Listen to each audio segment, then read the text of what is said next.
At Raising Financial Freedom, we're on a mission to inspire and empower financial freedom to every parent so that they can pass it along to their children.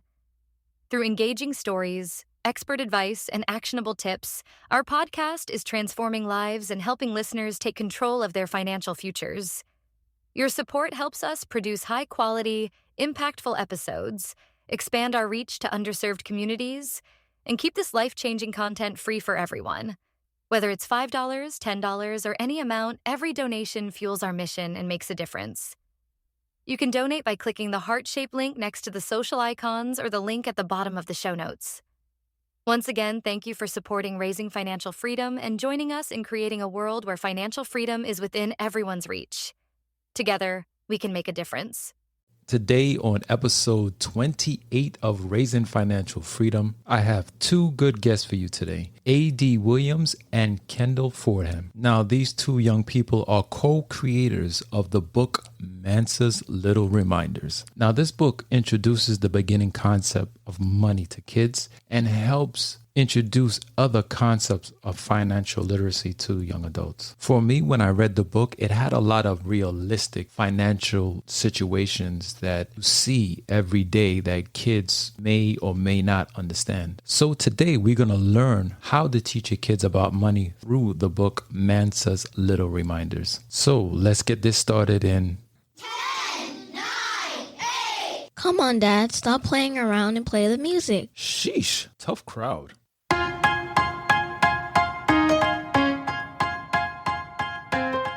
Have you ever wondered why some people seem to have it all financially? Do well-off parents simply hand their children money? Or is there more to this wealth thing? Welcome to Raising Financial Freedom, the podcast. We are here to talk about everything you never knew to teach your children when it comes to starting their financial future. The principles behind wealth and methods that are out there to teach your child about personal financial freedom. There is no real trick to earning other than learning. We are here to discuss, teach, and grow with you. Raising Financial Freedom, the podcast, with your host and concerned parent, Eric Yard. Let us get right into today's show. Welcome, everybody, to another episode of Raising Financial Freedom. Today, I would like to welcome A.D. Williams and Kendal Fordham.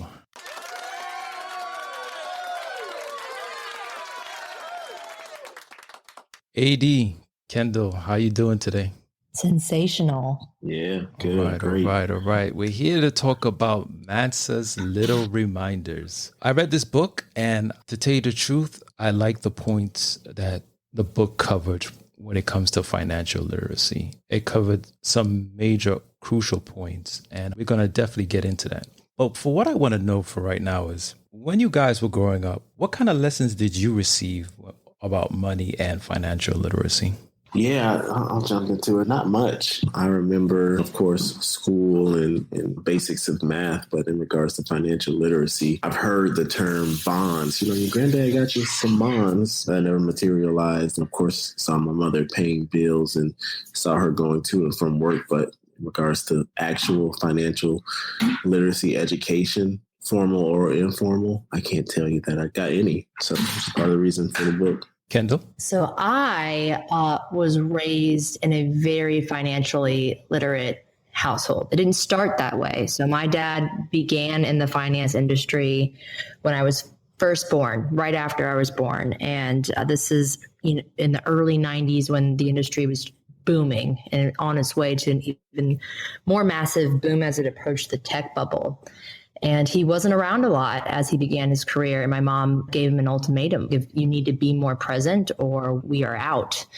And that was when my journey started. So he would bring me to the office, and the periodicals and educational articles he had to read, like Bloomberg and Barron's and market updates, he would read with me. So that's how I learned how to read. So by the age of 10, 11, 12, I knew the basic personal finance concepts. I knew the importance of saving, what inflation was, and I knew how to evaluate companies and how to invest in stocks and what bonds and real estate were. So it started very young. That's for me. good. That's very good. To know about stocks at a young age that's a hell of a head start that you can get. So tell me this, guys. What really bothers you when you see the state of financial literacy today? I think that financial literacy is the foundation of a much larger issue. It needs to be in schools, and I think everyone agrees with that, but it's the starting point of where people disagree. Usually it's middle school, high school. It needs to start in elementary. We need to be teaching about money in kindergarten. At the same rate or starting point at which you learn to read, you need to learn the value of money and saving and what that looks like. Yeah, and I would add up to that point, just overall how undervalued it is, to Kendall's point, in the classrooms, but also in households across the country, specifically folks that look like me, Black and brown individuals. I think there's twofold opportunity, one from the schools, and then two, just to have these kind of conversations earlier on in households, even at a foundational level. So for us, we certainly saw a huge opportunity to spark these conversations in education early. AD, what amazes you about what you know about money and financial literacy now compared to what you did not know when you were little? Yeah, not to downplay the complexity in it, because it's certain you can go to the depths of this and become an expert like Kendall is. But for me, it's just how simple it is once you grasp onto just the idea of investing. I think we all, for most of us, had a piggy bank and we understand the concept of saving, but on the grand scheme of things, I think investing could be just as simple. So for me, it's like, dang, I could have been doing this when I got my first job at 16 at Kmart. It was just something that I did, putting money into the savings account and putting it into a brokerage account. So for me, I was like, wow, this isn't rocket science. And just like Kendall, we could have 20, 30, 40 thousands of her that get this kind of education earlier on, similar to how she did. What kind of change did you want to see to happen to community after putting your book out there? Oh, I think the first step is the conversations and the education. I think I want folks to be excited about this and it just become part of everyday conversations. Of course, we'll have curriculum and we'll have some formal things. But what I've learned is that the folks that we, hope to have this emulate, this is just regular conversation. It's just something you do. You save, you invest, you buy real estate, et cetera, et cetera. So for me, short term, it's starting the conversations, seeking the education, and just being excited and interested about it. And then long term, we start to see that wealth equity gap close and get smaller and smaller, because right now it's wide and it's a tremendous uphill battle. I would add to that and say I would want to see more career education. Everyone wants to grow up and be an athlete or a performer or an entertainer. What about business owner or a franchise owner or an author or a manager? I want more education and conversations around success and what that looks like for other careers that aren't in the spotlight. I think that now I hear, like my youngest brother, there's a huge interest in his generation to be influencers. But I think of how saturated that market is. I want more education on different career options at a younger age so kids can aspire to be more and understand that it is okay to own 3 Taco Bells. Like that would be an awesome career and a very successful I'm glad you one. went into that. How do you feel about the school system trying to implement a more of an entrepreneurial mind or lessons, you would say, to the children in school, right? I don't think it's there. I think that kids now are getting a lot of inspiration from social media. And I think social media inspires and motivates people to be entrepreneurs, I'm an entrepreneur. It's an incredibly rewarding career choice, but I think it glamorizes it. It is hard work. I don't work a 40-hour job. I don't get holidays, paid sick leave. I'm working 60, sometimes 80 hours. I'm working on the weekends. And I think that if there's better education on the options, maybe there'd be less people trying to be YouTubers or influencers and more people trying to learn how to start a profitable business or learning about how to climb the corporate ladder, about 401ks and other things like that, because there's no shame in that. And you can be very successful. Yeah, I believe so too. So let's talk about Mansa's Little Reminders. Tell me, what was your input onto this project and what was the main point of this book? Introducing the Dollars and Cents Bundle. This isn't just another boring financial guide. It's your secret weapon for raising financially smart kids. Inside this bundle, you'll get 3 powerful tools to make money lessons a breeze.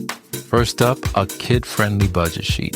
It's the perfect way to help your child track their money, build healthy habits, and get hands-on experience managing their earnings. Next, you'll unlock the guide Money Mavericks, bite-sized wisdom for busy parents. Think of it as your quick start playbook, packed with expert-backed tips to help you teach your kids about saving, spending, and everything in between. And finally, there's my favorite part, interactive digital flashcards. These are perfect for teaching core money concepts in a way that's fun, engaging, and memorable for the whole family. Here's the best part. The dollars and cents bundle is completely free. Yep, free. All you have to do is sign up and the tools are yours, delivered straight to your inbox.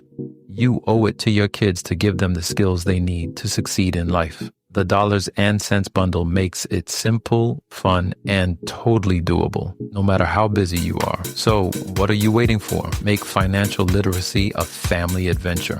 Head over to show notes right now to grab your free dollars and cents bundle link, or go to nurturingfinance.com and subscribe. Don't wait. Start your family's financial journey today. Yeah, so I'll kick it off. The main point of the book was to instill confidence, inspiration, and of course, financial literacy in this whole plight of wealth equity through these characters. These characters go through things that children go through every day, whether it be having a disagreement with their mom or going to the corner store with their friends and cousins, or being excited about pizza night to seeing a squirrel. Or, kids across the world see squirrels every day. Now, the squirrels may not be talking to you, but I think that adds the dynamic. So it just try to normalize everyday activities, but instill and infuse these, key themes: believing in yourself and being okay with being a little bit different, and being a good student, and daydreaming about your future, and writing those things on paper, and most importantly, starting something for yourself and learning about all things that come with financial literacy. So we wanted to be fun, but also hit on those points. Yeah, I would say the sole purpose, in my opinion, would be to get this book in the hands of the children that are products of the underserved communities that need to read it.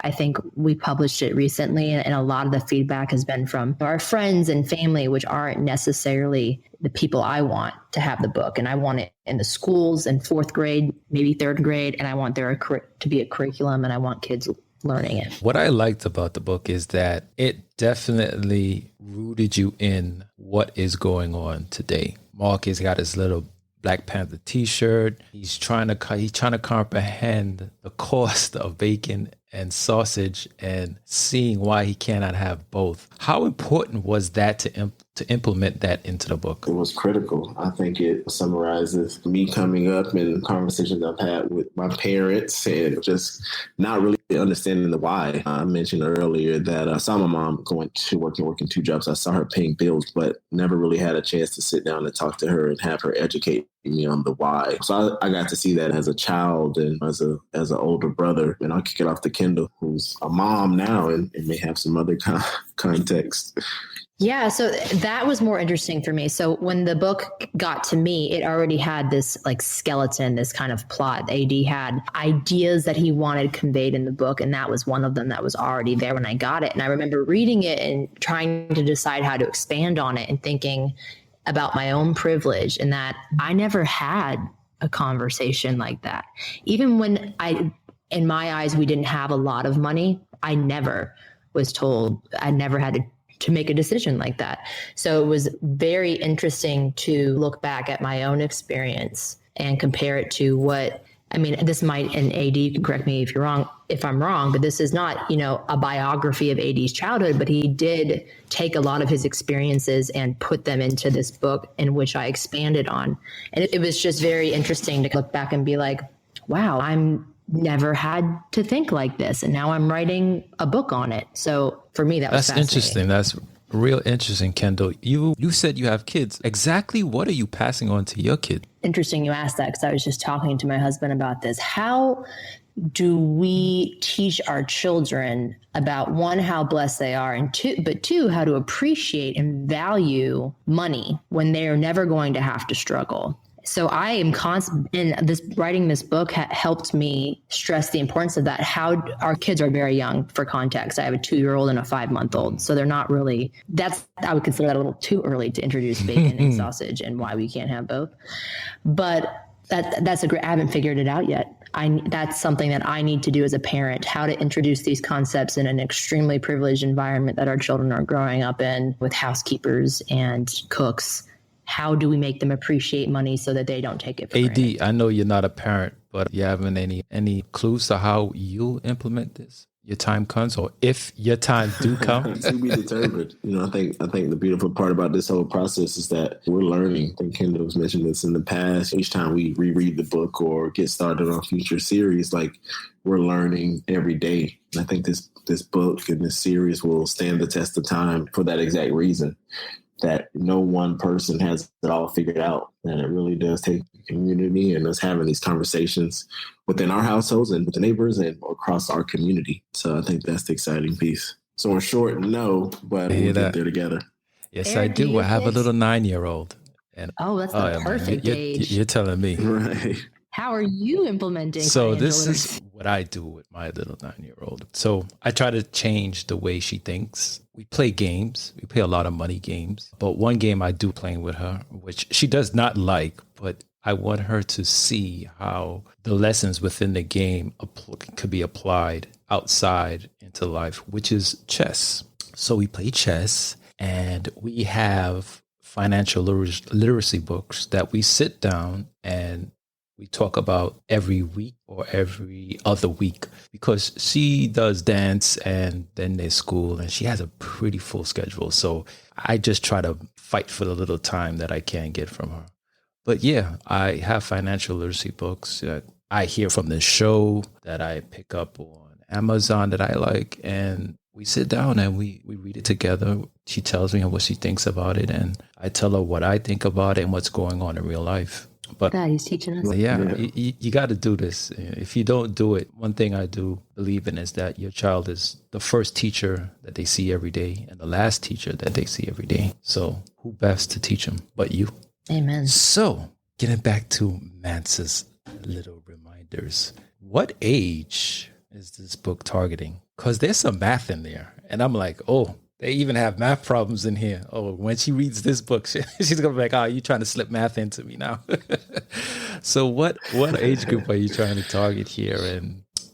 So we did go ahead. We did a lot of groundwork on the front end, and really the range has been 6 and older who've had friends in the education field, run the Lexile studies, and see, and it really falls within that 6 and older time frame. But of course, they're brilliant rock star students and children across the world that may pick it up a little bit early. But from what we found, that six and older is kind of the range. Okay, so she won't have no problems with that when I tell her that. One thing I liked about the book is that it pushes the child to get a taste of the entrepreneurial person they can be. How important was that to put it in the book? Because you could have stayed away from it. It could have been a book about saving and budgeting. But you guys do it in the book, and you implemented it very good. So I think that was so important because of failure. Failure is such a massive part of life in general. But being an entrepreneur, it is the foundation of, and it is what makes you a good entrepreneur, is how you handle failure. And I think that was the portion of the book that I spent the most time trying to, in a relatable way, articulate how to persevere through failure to where it wasn't scary. It was digestible, but it was present. So to me, that was the most important part of the book. What challenges did you guys face creating this book? I think for us, it was confident in the story, confident in the goal, but just thinking through the best way to deploy it. We have shared goals of wanting this in schools and also classrooms and families across the world. So we just had to not overthink it and put it out. To Kendall's point, I think that fear of failure never leaves. You just have to continue to psych yourself out. So for us, we've been writing it for The writing process was a while, just because we have life going on, and we fast forward and it's 2.5 years. So for us, it's saying, hey, let's just put it out. Thus far, it's been one of the best decisions that we could have made, just on how it's been received and the impact that it's had in a short period of time. Yeah, I would say building a reliable and trustworthy camp that's in our corners. So because we've never done something like this before, neither of us have in our respective careers. So it was trying to constantly make the next best decision when you don't really know the outcome, or we're not really modeling the behavior of anyone we know closely that's done it before. Let's see. What is the one resource that you guys use when it comes to financial literacy? I read a lot. Yeah, I've been really heavy on the YouTube and the audio features. There's been a number of Kendal's active on social media, and just a number of folks that I've stumbled on, non-traditional folks that look and sound and have similar interests to me, that have taken over the airwaves, either via podcasts and YouTube. So I've been trying to make sure to stay up on that on a weekly basis, in addition to reading as well. Okay.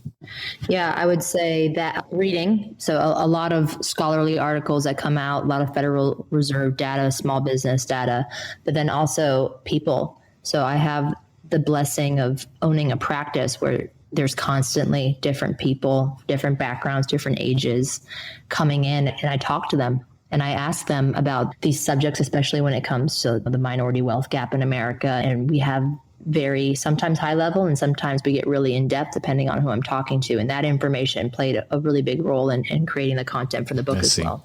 So the book covers three major points in financial literacy, which is saving, budgeting, and then investing. If you had to pick one, what would you shout out to the world? I would say you start easy, start simple, to not scare people. And that's always begin with saving. But then you have to be tricky with that, Eric, because you can save too much. So it's a delicate balance, but always start with saving. The average American family does not have enough to cover 3 months of bills if they were to lose their job. And so I think saving at its core is the most important. AD? Yeah, I'm not going to go against the expert. I love the idea of start small, but I'm going to go against the grain. I would say investing. When I talk to my siblings, my family, folks that I grew up with, etc., it's like this concept of saving, whether we're extremely good at it or not, is known. Nobody in America, the top main companies, know how to save. But the investing, I think, is starting to become more normalized, but not nearly as much as we think it is, although social media can be loud. So investing, I think, is such a new concept that I would love that to be one that we grab onto and learn more about earlier on. So that would definitely.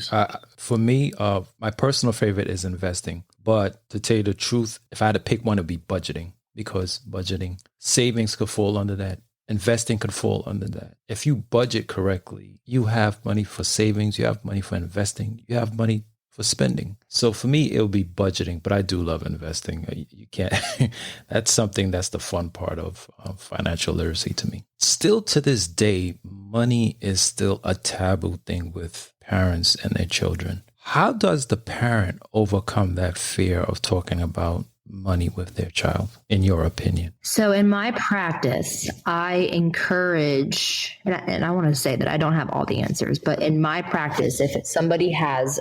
We have lost it, but I love the idea of bringing, your child to practice. I'm glad Kendal mentioned that, because I think for me, it's just the transparency. It doesn't have to start with a conversation around analyzing stock charts. It is, hey, you know what? Every month I get my paycheck, and every month I pay a bill, or every month I sit down and I figure out what money's going to go where. So that transparency, I think, is important. And that isn't, rocket science. You're going to do that regardless. So to Kendal's point, just bring your children in, let them see. I think that transparency is huge. All right. What is the best piece of advice you can give to a parent who's just trying to start off and financial literacy with their child, since your book definitely grazes the beginning of financial literacy? Yeah, I think first grabbing the book and on the website, www.mansaslittlereminders.com, we have some additional resources that will at least get the ball rolling. So I think taking advantage of the resources, this first book scratches the surface. When you have a question from the book, or if Mark or Mansa or Mom characters from the book mention something, just Google it. So I think the book scratches the surface. Don't be scared to Google anything that you have questions about. And then transparency. Just start to bring your children and your family along with you on the journey. That can start by saying, hey, I just downloaded a brokerage account, or hey, I was $17 short for the water bill. And I think that transparency is education in itself. Yeah, I think so too. Getting the other family members involved. And that's what the book does. The book shows other family members are influential into a child's financial literacy knowledge. What would you say if you had to do it all over again? What would you like to do from the beginning to now? That's a good one.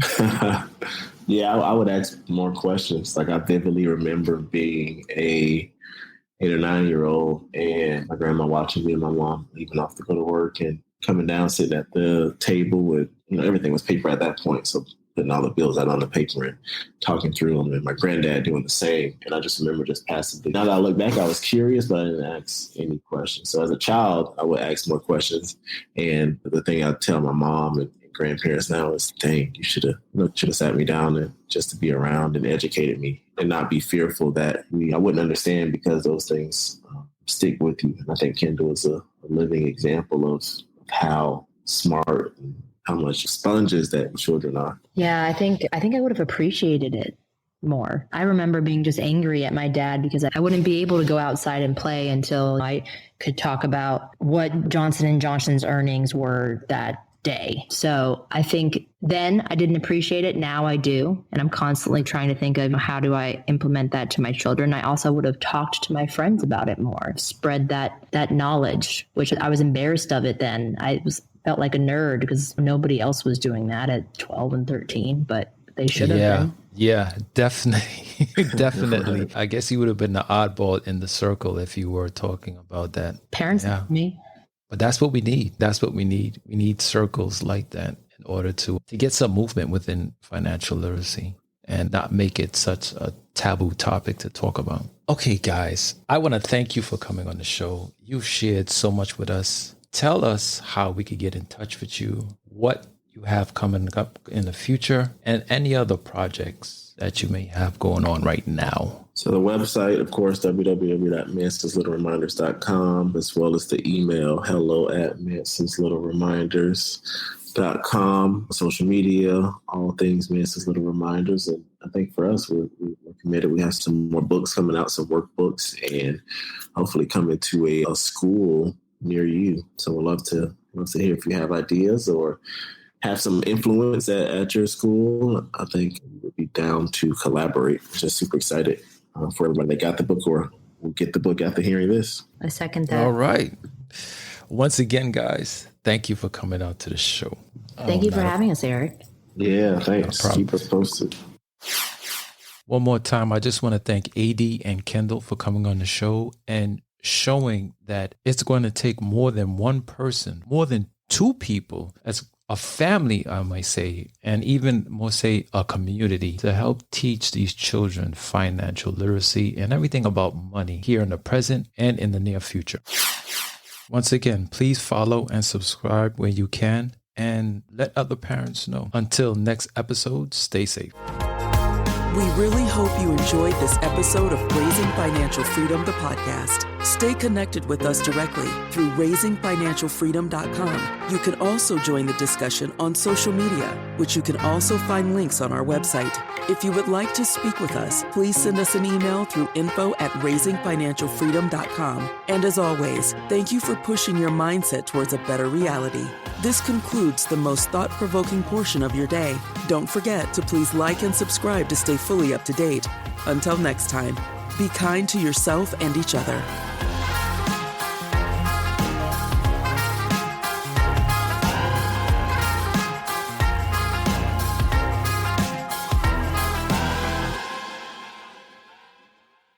Before you go, I wanted to tell you about a new option called Fan Mail, which uses text messaging to give our listeners the ability to text our show directly. There is a link in every episode at the top that will say, "Send us a text." You can use that link to text the show. When a listener clicks the link in our episode description, a new text message will open on your device directly to the show. It's that easy. So tell me what you think, what else you want to hear out of the show, or simply your thoughts on that episode you just heard.